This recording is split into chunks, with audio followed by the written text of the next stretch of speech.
Welcome back to Movies TV Mad. You can follow me on X at Movies TV Mad and on Instagram and on Threads at Movies TV Mad X. A very warm welcome to Monday's edition of the DC Universe Daily. This very year of 2024 is a huge year for R-rated comic book movies as we get Deadpool 3, then we get Joker 2, Joker Folly Ado. Many people have asked my view on the success or lack of success for both movies. They want to know what I think. Will these movies be successful? Which movie will beat the other in the box office? I think when you look at Deadpool 3 versus Joker Folly Ado, if everything goes well with the Deadpool 3 marketing, and there's no reason why that shouldn't be the case, should just be, Ryan Reynolds, Hugh Jackman being silly, having a laugh, doing their usual banter. If they avoid the woke marketing that Disney are famous for, and they don't antagonize the audience either before or during or after that movie's released, then I would expect Deadpool 3 to have a bigger box office than Joker Folly Ado. But you see, box office isn't something that really interests me personally. I don't have any shares in Warner Brothers, DC Studios, Disney, or Marvel Studios. I expect, although I'm predicting that Deadpool 3 will make more money and bring in a bigger box office than Joker Folly Ado, I expect both movies to do well. I don't see a scenario where one wins and one fails. Of course, the audiences and the public we have today on social media, if one wins, the other will automatically be called a flop, even if it's not a flop. It's dead conversations by idiotic people who know nothing about box office or the industry itself. But that's not the question for me. It's not about the box office. Yes, I do believe Deadpool 3 will do better than Joker Folly Ado. But I do believe Joker Folly Ado will be the better, longer-lasting movie in terms of quality. I believe that Deadpool 3 is nothing more than cameo bait. That's why Hugh Jackman is back as Logan, aka Wolverine. They already gave us a great ending to this version of Wolverine, aka Logan, in the Logan movie, written and directed by James Mangold. It was a great movie. It was a great ending. But Hollywood are dead at this stage and they don't know what to do next. They didn't know what to do for a Deadpool 3. Ryan Reynolds had no idea what to do with a Deadpool 3. I didn't really enjoy Deadpool 2. I think the first one is outstanding, but the second one is not, as far as I'm concerned. It's not bad, it's just not great, and it's nowhere near the quality of the first movie. Then they did the super duper cut of Deadpool 2, which is basically the same fucking movie. What a rip-off that was. So, yes, everyone's hyped for Deadpool 3. I'm interested to see what kind of movie it is, but I expect nothing but a bunch of cameo bait from Singer's X-Men cast. There'll be a lot of these characters turning up. Maybe he'll be able to bring in Tom Holland and people like that. So, it's going to be cameo bait, but in terms of an original story, you're going to have, I'm sure it'll be fun. We'll all have fun watching Deadpool 3. But if you're looking for a movie that's got something fresh to say in the comic book movie genre, it's definitely going to be Joker Folly Ado. Let's not get it twisted here. This is a movie starring, brilliant actor Joaquin Phoenix and Lady Gaga. That's a massive ticket for Warner Brothers and DC Studios. And this is the kind of problem that James Gunn has got going forward, that Joker Folly Ado and that, that Black Label universe and Matt Reeves, the Batman universe, are going to make more money, I believe, than his plastic superhero franchise he's developing. It's not that I'm not excited for Superman Legacy. How could I not be as a Superman fan? It's not like I'm not excited for this plastic universe, as I call it. But I believe the anticipation for these types of plastic universes is done. And I think Joker Folie à Deux will have a lot of people excited and hyped. And, you know, Deadpool 3 can make all the money it wants, but would it be a memorable, remembered movie? I don't think it will be. But I am predicting that Joker Folie à Deux will be the better movie. And I think there's very, very interesting elements to this because, you know, obviously the media are already trying to pit both movies against each other because basically they're two R-rated CBMs. I think R-rated CBMs are the future. Now, the Batman, if I remember rightly, wasn't R-rated. I could be wrong about that, but I think I'm not.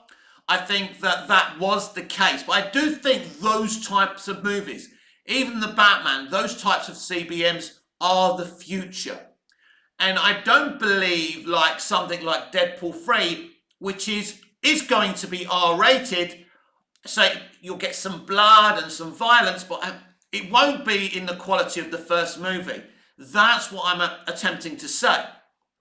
I have very little belief that anything original will be in Deadpool 3, but we're all excited to see it because it's going to bring those elements, and you know how exciting to have Hugh Jackman and, you know, Ryan Reynolds on screen together as these characters. That is exciting. There's no way this movie won't make any money unless, you know, as I say, the marketing goes woke, and with Ryan Reynolds and Hugh Jackman involved, I can't see that happening. You know, Disney and Marvel Studios really need this film to make money. But even if it does make money, the credit doesn't go to Kevin Feige or Bob Iger. It goes to Ryan Reynolds for putting this film together, for bringing Jackman back. And that's great, and that's exciting. Now, I'm not a big Marvel fan. I appreciate the MCU, certain films from the MCU. I've enjoyed them. I own a lot of the movies. I don't buy them anymore, and I don't watch the D+ MCU shows anymore. I'm bored of the MCU. I'm predominantly a DC fan. And for me, I'm very excited for Joker Folie à Deux. It looks like a very interesting piece of work. We've heard that it's going to be a musical. How much of a musical it's going to be, I simply don't know. But I do feel that that's the film that's going to have the more quality, the more originality in it, rather than Deadpool 3, which is just going to be wham, bam, thank you, man. That's how I see it. There'll be gags, there'll be blood. It's going to be what the other films were, apart from all these, like, versions of singers, X-Men and other cameos, right, in this movie. I just foresee that movie being huge cameo bait. What movie are you more excited about? Deadpool 3, Joker Folie à Deux? It wouldn't surprise me, even from the DC audience's point of view, that Deadpool 3 is the more anticipated movie. It's not my more anticipated movie. I'm so hyped for Joker Folie à Deux. I really liked the first movie. It was bold. It was an original way to make a CBM. Yes, it was, you know, it was inspired by Martin Scorsese movies like Taxi Driver and Mean Streets. I get that. But doing a CBM that way was very, very original. And I really enjoyed it. And to be honest with you, Todd Phillips, the writer-director of Joker Folie à Deux and the 2019 movie, doesn't fail. Most of the things that he does have a stamp of quality on them. You know, the Hangover trilogy was all very, very successful. And it's interesting that someone like Todd decided to put a new spin on comic book movies. Todd Phillips isn't a comic book dude. He's a dude who said, well, this is a popular medium. They're not letting us make anything else but comic books. Let me put a spin on the comic book genre. And this is what he did with Joker. He took a really popular comic book character and made it like a Taxi Driver movie, like a Mean Streets movie, and twisted the narrative of it. It was a very clever way of doing it. It was critically acclaimed. It had huge Oscar buzz. Name me a comic book movie that has the Oscar buzz of, of Joker.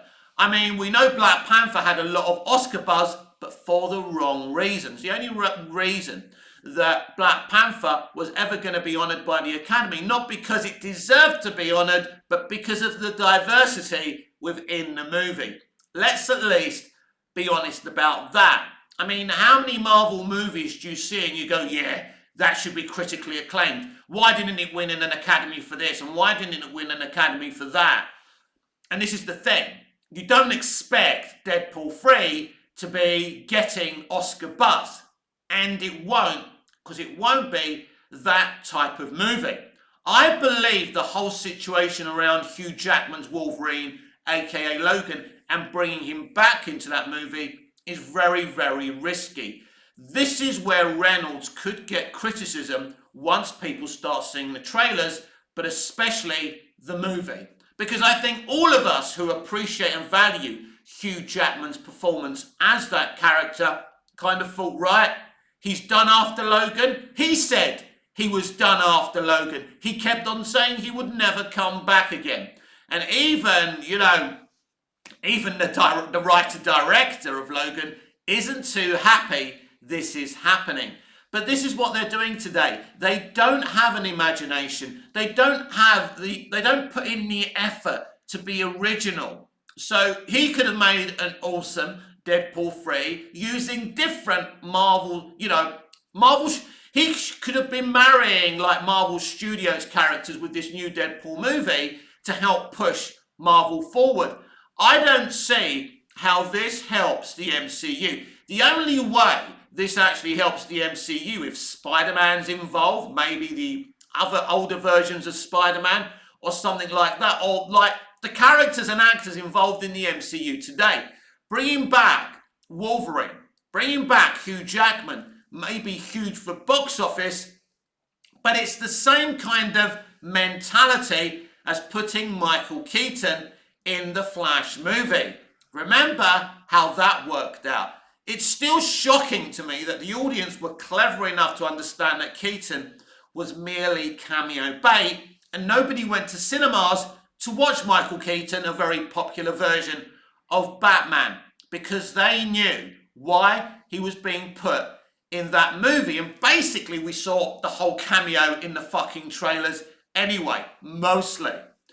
So when you're just using something for nostalgia, it's very, very, very difficult. So it will be interesting how that movie does. So there is a scenario maybe where Deadpool 3 doesn't do as well as Disney, Marvel Studios, and Ryan Reynolds was hoping for. I don't see a scenario where Joker Folie à Deux doesn't do well. I think, lots of people say to me, but Mick, there's no hype around it. There's not now. Wait till people start seeing the TV spots, trailers, interviews with Joaquin, with Lady Gaga, with Todd. Once that hype starts going, it happened with the first Joker. There wasn't much hype until the first trailer was released because nobody really knew what they were going to get with that movie. I knew as soon as I heard Joaquin was being cast as that character, I was fucking on board. I'd never seen the Hangover movies, right, at that point. So once I heard Joaquin was playing Joker, I thought, fuck me, this is going to be awesome. And it was. The themes I found very, very relatable in the film as well, about mental health, mental illness and violence and what can happen to a person. So I found the film's themes and, characterizations of that character very, very interesting, but I think it's a fucking brilliant version of Joker. And I can't wait to reunite with that character. Add that with Lady Gaga as Harley Quinn. I think that's a very, very interesting movie, and I'm very, very excited. Now, a lot of people are going to be put off with the fact that it's allegedly a musical. But as I've already said, I'm not quite sure how much of a musical this is. And Todd Phillips doesn't come out to deny stuff. He ain't James Gunn. He's been busy making his movie, cutting his movie, showing us some images from the movie. He's very good. He's very good at hyping up his own movie. Joker Folie à Deux is a mysterious movie because we don't know much about it. We know that Joker's in it. We know Harley's in it.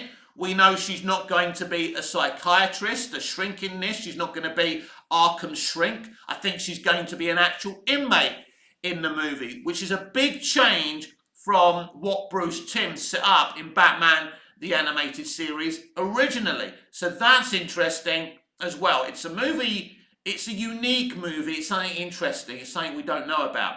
But Deadpool 3, even though we don't know much about it, it's pretty obvious already, we've been told. It's a road movie, you know, with Hugh Jackman's Wolverine and, you know, Ryan Reynolds' Deadpool. So there's no mystery there what there's going to be. It's going to be fast-paced dialogue. It's going to be the usual Ryan Reynolds playing Ryan Reynolds and Hugh Jackman playing a more lighter, funnier version than this character. This movie is supposed to be set prior to the Logan movie. They're not bringing Logan back from the dead. I think at the very least, that's important. But legitimacy of this film, you know, because as I say,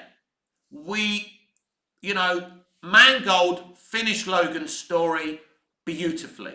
So bringing it back is risky. It can end up leaving a bad taste in the mouth. And, you know, that's my concern because I'm a huge Deadpool fan. I'm a huge fan of Hugh Jackman's Wolverine. I'm a huge fan of Bryan Singer's first two X-Men movies. The man may be problematic himself in terms of Bryan Singer, but what he did with X-Men and X-Men 2 was fucking genius, and I'll always appreciate those films.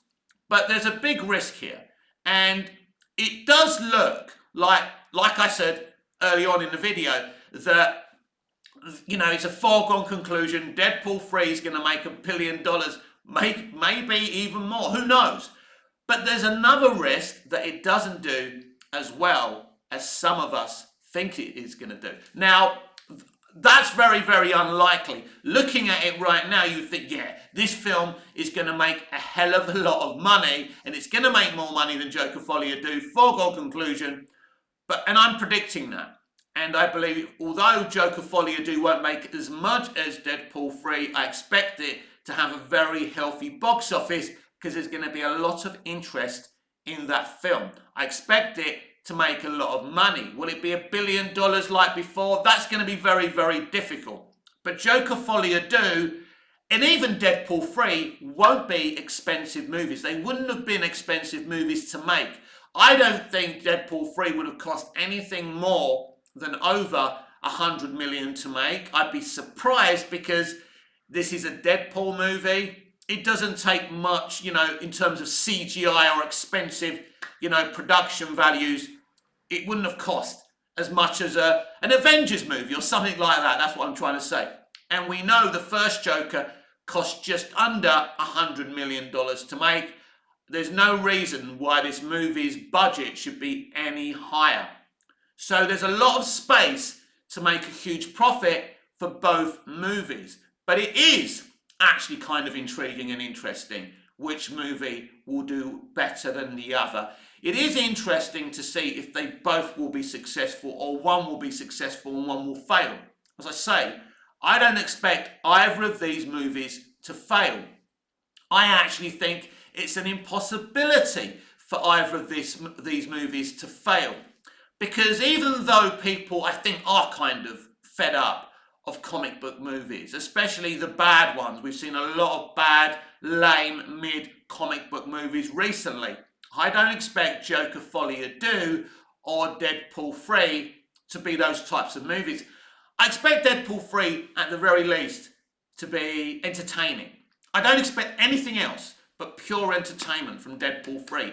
I don't expect it to say anything. I don't expect it to be that heartfelt, and maybe it will be. Maybe I'm wrong about that. I don't even feel it's going to have much of a story or a narrative within it. All I imagine is it's, hey, I'm Ryan Reynolds, I play Deadpool. Hey, I'm Hugh Jackman. I'm Logan. We're going to be on this road trip. We're going to have this banter, this love-hate relationship that we pretend to have in reality, and that's what they're going to do. I don't think there's many ideas here. The way Ryan Reynolds promoted it and announced this was going to happen was very clever. He was there with Hugh Jackman. We were all surprised, but this is how desperate. And I think this is what a lack of any ideas Ryan Reynolds had for a Deadpool 3. So he basically plucked Hugh Jackman out and, thought, yeah, that'll get people interested. And that's what it is. But as it being an interesting original film, no. But of course, you're all going to go and watch that film. I'm going to go and watch that film. I expect to be entertained. And that's something we don't get with Marvel movies anymore. Pure, unadulterated fun, blood, and entertainment. And at the very least, that's what I'm expecting from Deadpool 3. But what I'm expecting from Joker Folie à Deux is something very, very interesting with a lot of finesse and something very, very unique. And I'm excited about that film. And yes, I'm more excited about Joker Folie à Deux than I am the Deadpool 3 movie. I'll be honest, and maybe that's part of my bias as a DC fan, but I don't think so.